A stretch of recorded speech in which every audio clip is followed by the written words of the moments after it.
Assalamualaikum warahmatullahi wabarakatuh. Alhamdulillahillazi an'amana binikmatil imani wal islam wa nusolli wa nusallimu ala khairil anam sayyidina wa maulana Muhammadin wa ala alihi wa sahbihi ajmain, amma ba'du. Segala puji bagi Allah yang telah memberikan sebaik-baiknya nikmat iman dan Islam. Salawat dan salam terlimpah selalu kepada baginda Rasulullah Shallallahu Alaihi Wasallam bersama keluarga, sahabatnya, hingga sampailah kepada umatnya. Hadirin yang dirahmati Allah Subhanahu Wa Taala, khususnya kepada Bapak dan Ibu dan keluarga besar MTS Al Inayah. Perkenalkan, saya Ibu Ade Susanti, Ibunda dari Naswan Gondur Arifin kelas 9B. Hadirin yang dirahmati Allah Subhanahu wa taala. Di bulan suci Ramadan ini kita patut bersyukur kepada Allah karena kita diberi kesempatan meningkatkan keimanan, mengerjakan kebaikan-kebaikan amal soleh dan melatih kesabaran kita. Allah berfirman dalam surat Al-Bayyinah ayat 7, A'udzubillahi minasyaitonirrajim. Bismillahirrahmanirrahim.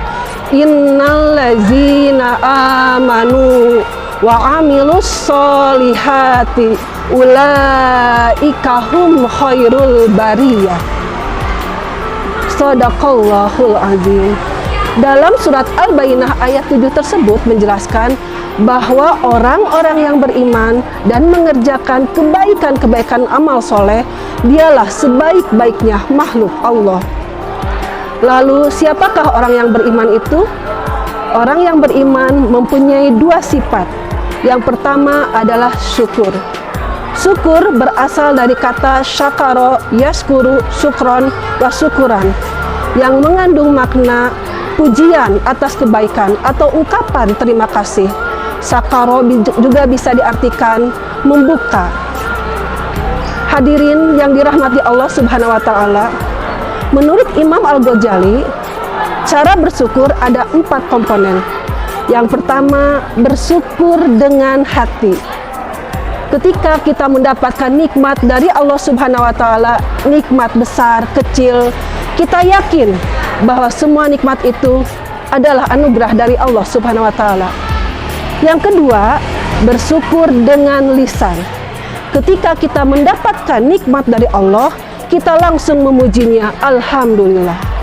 Dan yang ketiga, bersyukur dengan perbuatan. Ketika kita mendapatkan nikmat dan kebaikan dan kita menjalankannya di jalan ridhonya, seperti kita beribadah kepada Allah dengan cara membantu orang yang kesulitan, sebagaimana dalam surat Ad-Duha ayat 11, wa amma bi ni'mati rabbika fahaddits. Dan terhadap nikmat Tuhanmu lah engkau nyatakan dengan bersyukur. Yang keempat, menjaga nikmat dari kerusakan. Misalnya ketika kita mendapatkan kesehatan, kita berkewajiban untuk menjaga tubuh kita agar tidak sakit.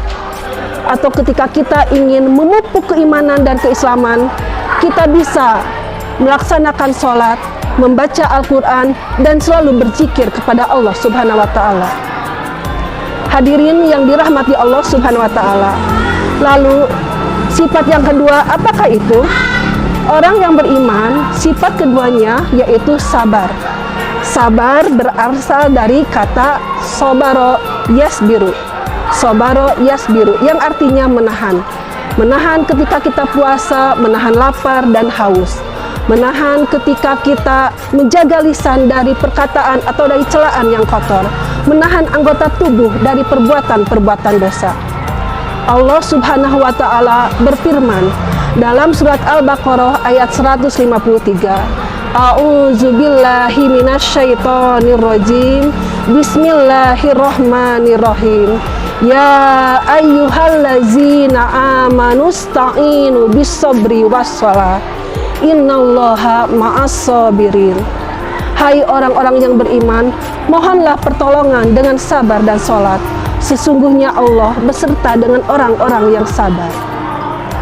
Menurut Imam Al-Ghazali dalam kitabnya Mukasyafatul Qulub, sabar ada 3. Yang pertama, sabar ketika menjalankan perintah-perintah Allah. Misalnya ketika kita sholat, puasa, zakat, sedekah, bersabar tidak dengan ria, tidak dengan mengeluh. Ketika kita bersabar dalam menjalankan perintah atau ibadah kepada Allah, maka Allah akan menganugerahkan 300 derajat, yang mana tiap-tiap derajatnya seperti antara langit dan bumi. Yang kedua, sabar ketika menjauhi larangan-larangan Allah Subhanahu wa Ta'ala. Ketika di depan mata kita ada godaan-godaan kemaksiatan, sabarlah. Karena apabila kita bersabar atas kemaksiatan, maka Allah akan mengkaruniakan kita 600 derajat, yang mana tiap-tiap derajatnya seperti antara langit ke-7 dan bumi. Yang ketiga, bersabar atas ujian-ujian Allah Subhanahu wa Ta'ala. Ketika kita bersabar, ketika kita sakit, ketika kita mendapat ujian di kantor, di pekerjaan, atau ketika kita mendapat ujian tentang harta kita, maka sabarlah. Karena apabila kita bersabar atas ujian-ujian Allah, Allah akan menganugerahkan kita di surga kelak 700 derajat, yang mana tiap-tiap derajatnya seperti antara ars dan bumi. Hadirin yang dirahmati Allah Subhanahu wa Ta'ala, sifat sabar tidaklah mudah, membutuhkan proses, membutuhkan latihan, dan membutuhkan riyadhah. Lalu apakah keutamaan kita bersikap syukur dan sabar? Apabila kita bersifat atau mempunyai sikap syukur, maka kita akan mendapatkan yang pertama, selalu mengingat Allah Subhanahu wa Ta'ala. Yang kedua, mendapatkan keberkahan dari Allah Subhanahu wa Ta'ala. Yang ketiga, meningkatkan keimanan. Yang keempat, mendapatkan pahala yang lebih baik, dan tentu ditambah nikmatnya oleh Allah Subhanahu wa Ta'ala. Lalu apakah keutamaan dari orang-orang yang selalu bersabar? Keutamaan orang yang selalu bersabar adalah yang pertama, mendapatkan pahala tiada batas, sebagaimana firman Allah dalam surat Al-Zumar ayat 10, yaitu innama yuwaffas sabiruna ajrahum bighairi hisab. Allah akan memberikan pahala tanpa batas kepada orang-orang yang sabar. Yang kedua, dicintai dan dibersamai oleh Allah. Ketika kita dibersamai oleh Allah, kita akan dinaungi dengan rahmatnya, dengan pertolongannya, dengan perlindungannya, dan juga dengan ridhonya. Dan yang ketiga adalah kita akan diberikan pahala melebihi amalan-amalan kita. Dan yang keempat adalah kita akan mewarisi derajat pemimpin atau imamah. Ketika kita sabar dengan penuh keyakinan, maka kita akan diberi imamah dalam agama kita.